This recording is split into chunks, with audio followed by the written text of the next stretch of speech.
mujjumbidde ne mulaba nga musobola okukuŋŋaanya obusobozi obwo Mukama nga babasobozesezza ne mutoola ensimbi abamu bakunze bantu tubeebaza kubanga mukoze omulimu gw'amaanyi. Omulamwa gwaffe gugamba nti okulwanyisa obulemu mu baami. Obulemu buno abaami beesuulirayo gwa naggamba mu kutuukiriza obuvunaanyizibwa bwabwe. Bwe bulemu bwe twogera ku kigambo obulemu mu baami, kubanga weesanga nga abaami bangi basuulawo obuvunaanyizibwa bwabwe ne batatuukiriza bye balina okutuukiriza ng'abakyala, gamba ng'okulabirira abaana. Abakyala babafunisa mbuto ne babaddukako mu malwaliro ne babalekayo ne beesanga nga abakyala bali mu kattu nga puroguramu yaffe weegamba ensi mu kattu. Kakati mu bawagizi tulinamu kangambe ba main supporters ng'era mwe muli bano Joy Primary School, Christ Worship Church, Eagles Mountain, Reuben Family okuva mu Nasut SDA Church Board, ne tubeeramu ne Footsteps Furniture ne Honorable Drase Isaac.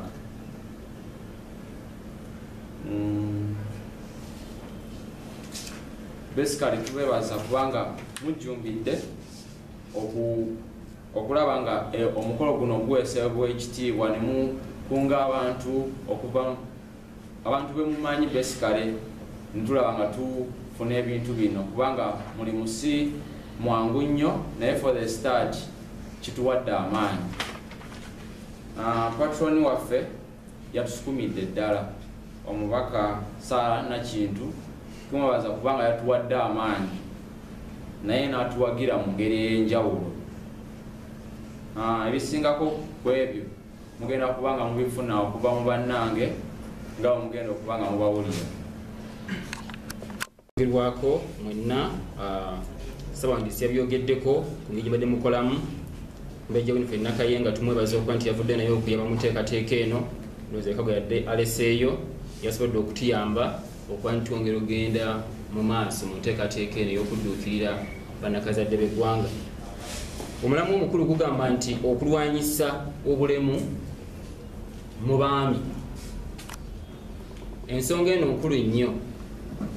Omanyi nze ng'omuntu nze omu kwakulira ku muzadde omu nenagezaako nnyo okunoonyereza nga sinoonyereza bya Putin byokka ng'omukulu webwenda bayambadde Mugisha ne bya Biden. Obuzibu buvaawa okuba nti abazadde abaami basula obuvunaanyizibwa bwabwe. Nenkivumbula kino mukijje ku nze nti abaami balina obeezi bulemu.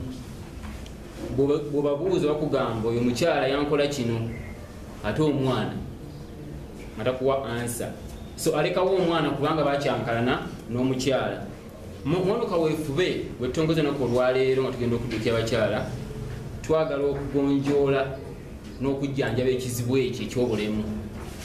Ensi esobola okutereera kubanga amaka gakulemberwa taata ne byawandiikibwa. Naye wabanga aganye okuvaayo kitegeeza nti abaana bangi bagenda kufuna obulemu nga bakitaabwe. Omwana alina okusoma ng'agwa puroguramu ensi mu kattu nga bw'asoma bw'ayambala bw'alya, naye obuzibu nti ekirwadde kiridde abaami. Kati nga bannansi mu kattu tetuyinza kukkiriza bantu kufa nga tulaba obulwadde busobola okujjanjabika, tubwewale.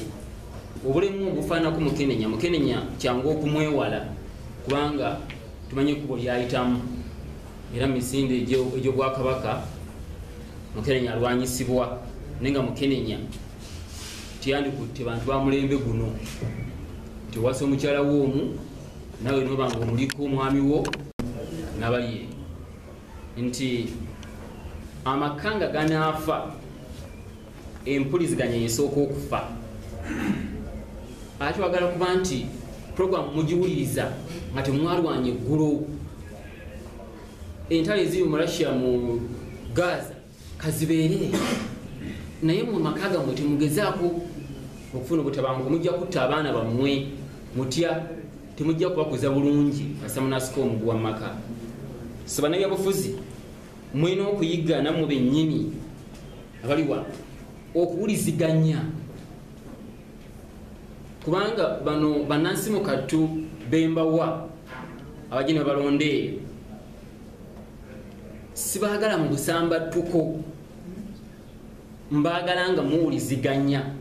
Bwe mutandika okukonagana mwekka na mwekka mumenyamenya emisingi egy'eggwanga n'egyo. Era kutusanyuse nnyo kuba nti wala nnyo ku baami, era mulamu gavumenti okulwanyisa obulemu mu baami.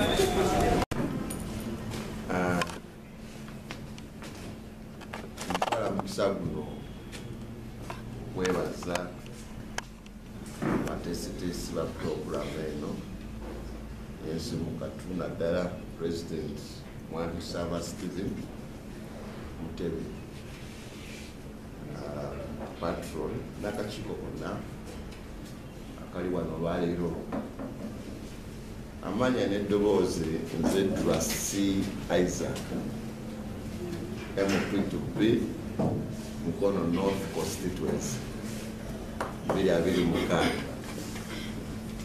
Nsiimye nnyo kubalaba, Mukama yeebazibwe. Puroguramu y'olwaleero nategeezebwa mu wiiki ewedde nti Mwami Ssaaba ne kati mu ttiimu gye mulabye nga bataddeyo puroguramu y'okudduukirira abakyala. Bino bye tuwulira mu society bye tubeera nti gundi yasse munne oba bano bakola ebikola ebitali birungi, byonna bitandikirawa mu famire, nga tukuba tooki ddala famire ezo ezitalina abasajja abayimiriddemu. Tufuna nga abakyala baffe balina challenge amaanyi okuyimiriza ki abaana abo mu mpisa n'enkola ki emirimu, kubanga omuyimirira nabo mu mbeera ki yenna. Ekigambo care, kindness, humility bitwagala ddala okutwalira abantu baffe abali mu mbeera ki eyagala obuyambi obw'embeera ekola ki enyingirizibwa. Kyobe nze ngamba abakulembeze abatazze nti tulina responsibility nene ng'abakulembeze, tulina ne responsibility nene. Mukama yatuwa obuvunaanyizibwa okuwuliriza ku nsonga z'abantu baffe n'okubanogera ki eddagala. Era abakulembeze bonna ng'obamanyi nti oli mukulembeze otudde butuuzi nga tolina kyokoledde ekitundu kyo, koze disadvantage, kubanga mulimu okulaba nti onogera ddagala lwabizibu byaki eby'abantu. Olwaleero Mukulu Saava atukunze kulaba nti tunogera ddagala bamaama bagenze kola ki abagenda okuzaala. Kati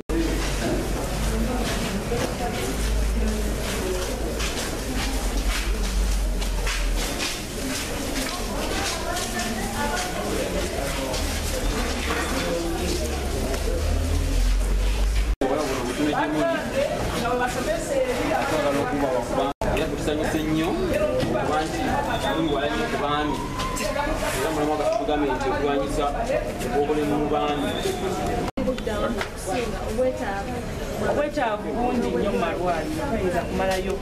Leero watandikoze eki watandibadde omwami eyamuwa olubuto luno taliiwo, talabika, bazadde be bamulabirira ku ssaawa eno. Kiki tugezaako okugamba eggwanga? Bannange tugolokoke, tuteeke abaami bano abafunisa abaana bwe bati abato embuto ku task. First of all baveeyo balabirire abaana bano babeere nga bavunaanyizibwa ku bikolwa byaffe. Ekyokubiri badduka. Gavumenti abantu bangi batutte emisango mu makooti ag'enjawulo, mu stages ez'enjawulo, naye tulaba ng'emisango gibula, gituukaawo fayiro ne zibula ne zigenda, ne mukomyawo abazadde ne mugamba mutye tuteese wano eno ne mubawa mitwalo 2, mitwalo 10.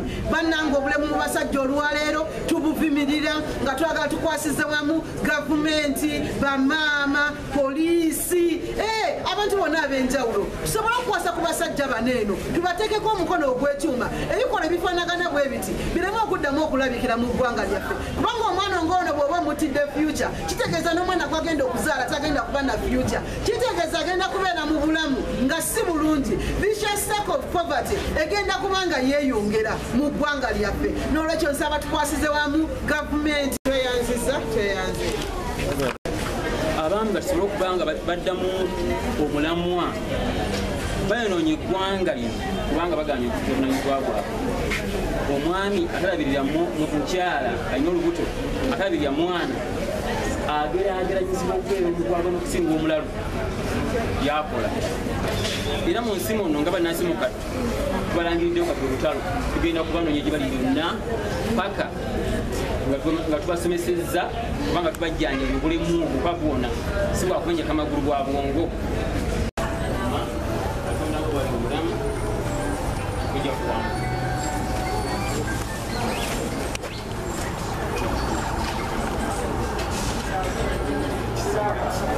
tugabira bino mama tugende mu wodi ndala okubeera simplifying late tubateeka wali gye bayitamu ne gye bava okubatuusa ku ssanyu lye baba baliko eri abato mwebale kujja muwulidde mikwano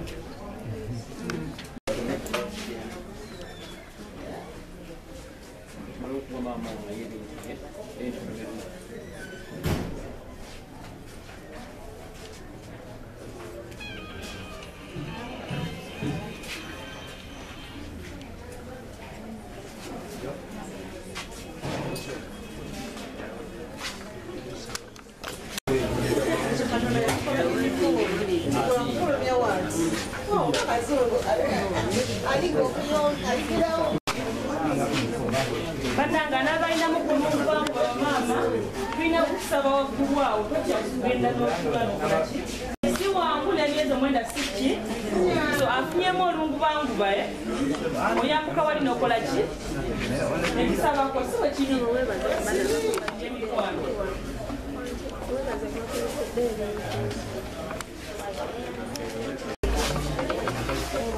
kati mikwano fuluma wabwerwa